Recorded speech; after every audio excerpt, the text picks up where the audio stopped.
Kita kembali lagi di YouTube channel Holy Cast People untuk membahas salah satu topik yang paling menarik, yaitu anak rantau. Oke, tidak menunggu lama-lama, mari kita perkenalkan sosok yang berani merantau ke Jakarta tanpa ada apa-apanya. Oke, monggo. Halo guys, perkenalkan nama saya Metri. Aku asal dari Pagar Alam, Desa Tanjung Payang. Umur 19 tahun. Baru tamat sekolah, guys. Udah, gitu aja. Oke. Metri, topik kita hari ini tentang kalau di film laga itu ada judulnya Anak Rantau. Nah, ini Anak Rantau judulnya. Jadi pertanyaan satu, kenapa Metri mau merantau ke Jakarta? Alasannya karena lagi butuh uang, Pak. Uang.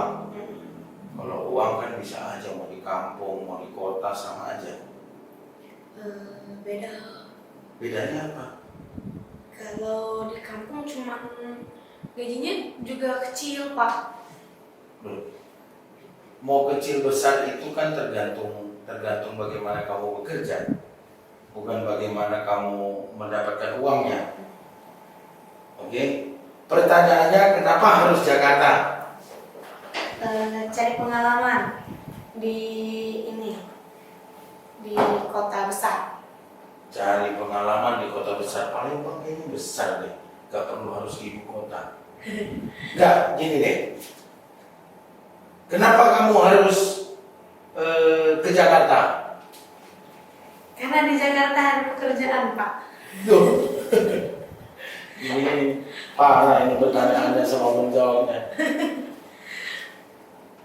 Kenapa harus ke perusahaannya Mr. Tommy? Karena saya nanya sama Bang Tobik, ada lowongan kerja? Ada.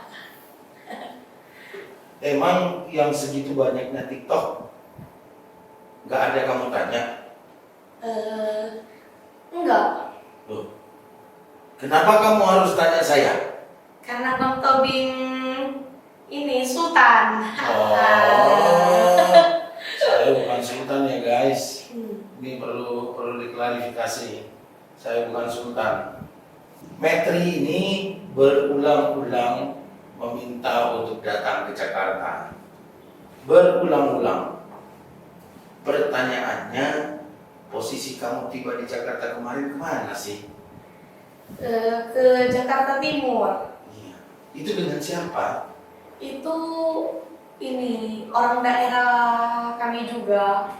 Kami duduknya sampingan. Aku video-video ke arah luar. Kok kayak kampungan banget anak ini, katanya. Ditanya, mau kemana nak? Mau ke Jakarta. Ya di Jakarta kemana? Nggak tahu, bilang gitu. Kok nggak tahu? Kamu kerja atau kuliah? Kerja. Tempatnya udah tahu? Belum. Kok belum? Katanya kan. Jadi ditanya-tanyain terus, khawatir deh kan. Aku mau kemana-kemana. Aku kan belum tahu alamatnya, Pak. Terus sampailah di Jakarta, ditungguin. Metri siapa yang jemput? Nanti ada yang jemput, Bu. Ditungguin. Coba telepon dulu yang mau jemput. Teleponlah kakak Gema yang disuruh Bang Tobi itu. Pas ditelepon, ini video call ya Metri? Ya. Lagi tidur-tiduran kakak Gema yang tadi tuh. Ini sepertinya bukan orang kantoran Metri. Saya nggak percaya nanti kamu dijual sama orang di sini. Jakarta ini keras, Metri. Terus banyaklah alasan biar aku ikut dia tadi, Pak. Kamu itu sedaerah sama aku nggak bakalan mungkin melepas kamu, Metri. Pokoknya kamu ikut saya dulu. Kalau dia memang benar-benar dia cariin kamu, Metri. Bingung tadi, HP habis baterai, Bapak Tobing udah marah-marah sama saya, guys. Dibawalah ke rumahnya, Pak. Oke, sampai rumahnya. Katanya, Metri sekarang udah di rumah ibu. Ibu anggap jadi anak saya, anak angkat. Jadi kalau mau apa-apa ngomong aja Metri sama ibu.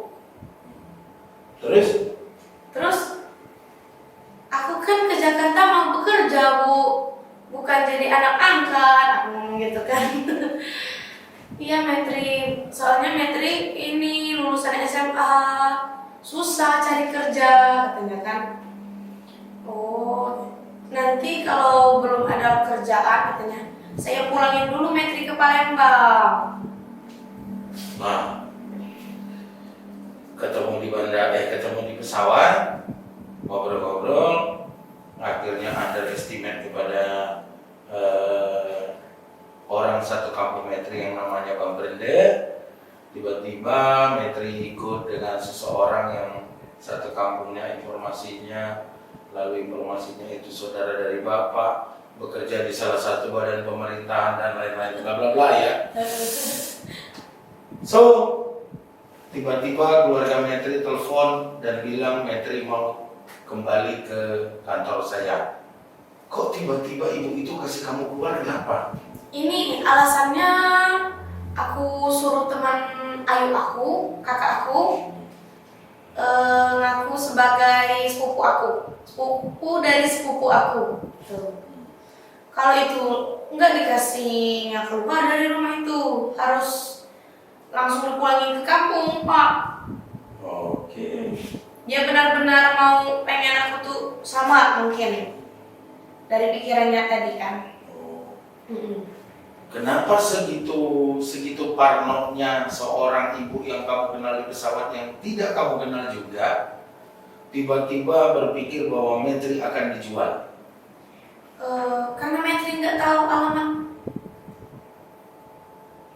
Seharusnya Metri tahu kalau Bang Brende itu juga keluarga kamu.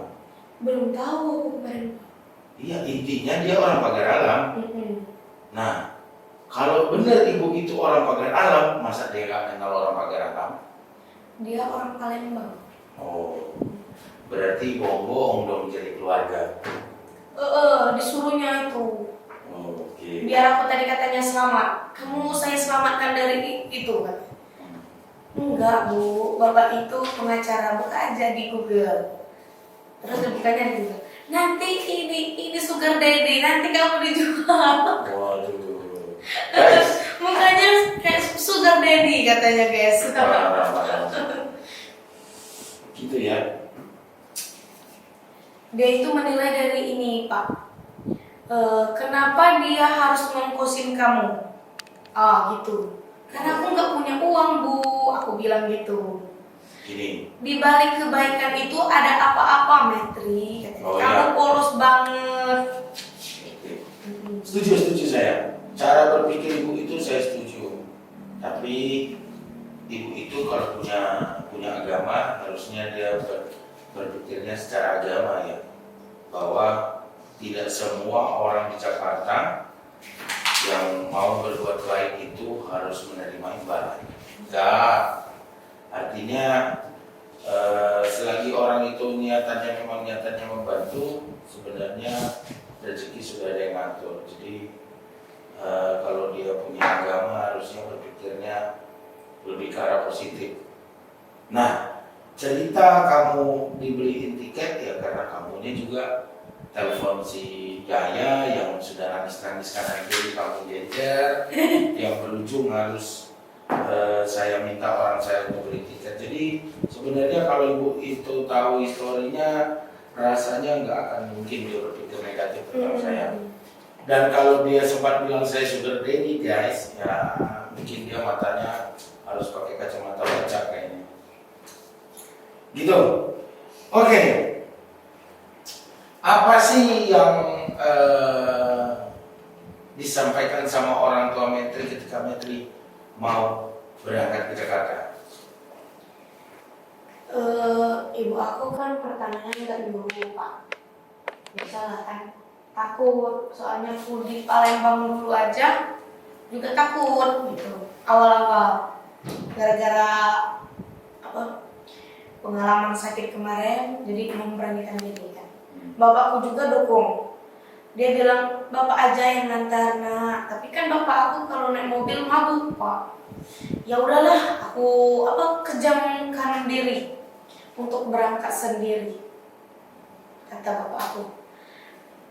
Ya udah, kalau Metri mau cari uang dulu, biarlah carilah pengalaman di tempat orang. Ini satu, jangan asal percaya sama orang.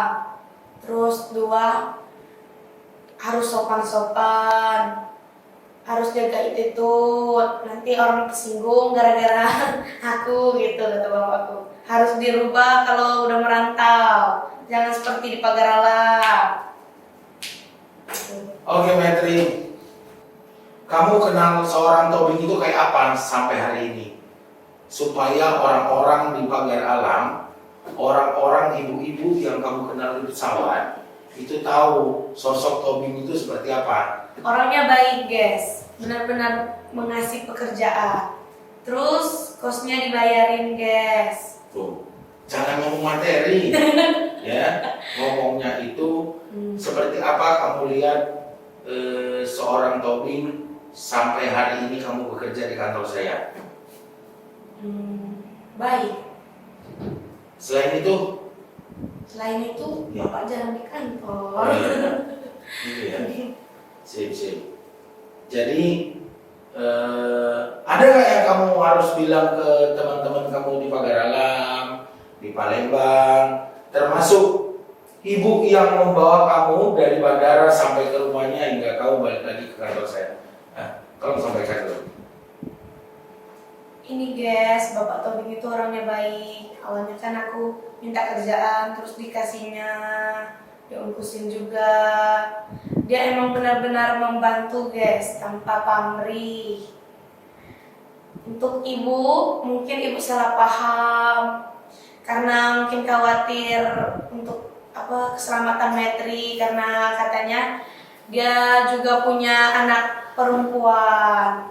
Itu Pak. Oke.